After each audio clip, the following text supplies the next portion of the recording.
Act 1. Origins of Blood and Twilight. Chapter 1. Blood of the Air. She is a flame that must be extinguished before it consumes us all. The words slithered through the council chamber like a curse. Beneath the towering arches of Castle Dracul, 13 of the kingdom's most powerful vampires sat in the dim glow of candlelight, their voices hushed but edged with venom.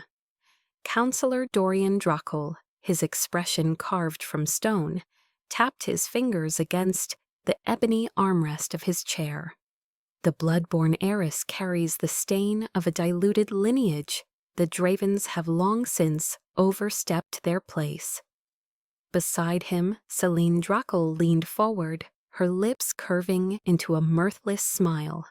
A storm brews on the horizon, brothers. She is not her mother, yet.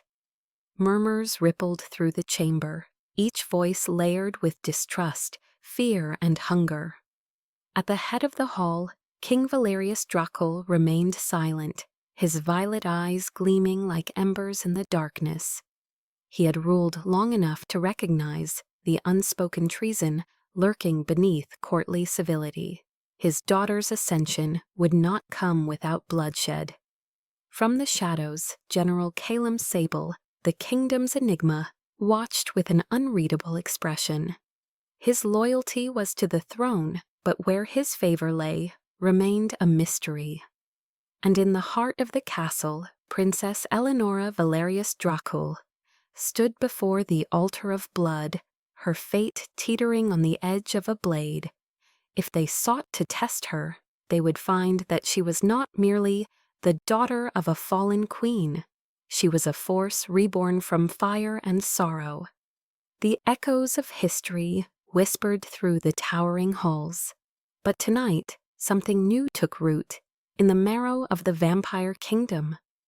Tonight, a queen was born in silence, long before her coronation.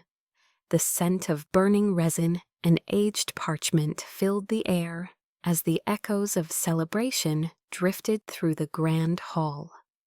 Eleonora barely had a moment to collect herself before a familiar presence approached. Lord Cedric Draven, the kingdom's commander-in-chief, cut through the shifting tides of nobles like a blade through shadow. His broad shoulders bore the weight of his station, but in his sharp gaze there was something softer, a flicker of remembrance, a trace of sorrow carefully hidden beneath his authority. He stopped before Eleonora, standing tall in his midnight black military regalia, the sigil of House Draven embroidered in deep crimson across his chest.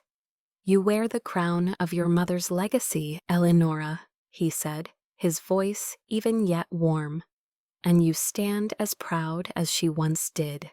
For a fleeting moment, her carefully composed demeanor wavered. She saw the way his eyes searched her face, looking for traces of the sister he had lost, the queen who had shaped their kingdom. "You honor me, uncle," she replied, lowering her head slightly in deference.